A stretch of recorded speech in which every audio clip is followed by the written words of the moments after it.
Hello guys, mayong hapon.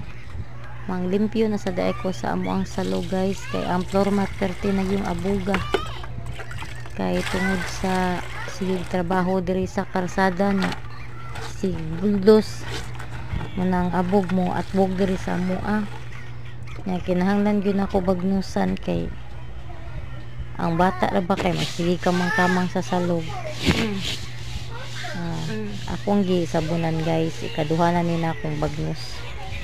Sabunan ako kay para pud mahumot amo ang sud sa balay ba. Dili man ni mahong abog kay lain ra ba nang ditsuon ni mog trapo niya wala ka ibutang nga sabon. Lain kayo baho ang kuan. Ang abog mo at bugid sa ato ang kuano ilong. Nya mo ni guys.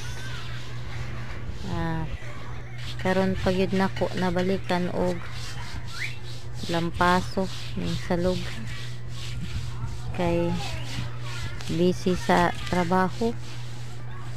Ay, sige na lang kog panuhog paghimo anig sigid mga dream catcher guys mo nang usahay dili kayo nako malimpyuhan layon. Sige na lang akong silhig na karon ako na nang gitrapuhan guys kay baga na gid kaayo ang ihang abog. Nasa aliya ay tanaw sa cellphone. Arin lang po to guys, maayong hapon.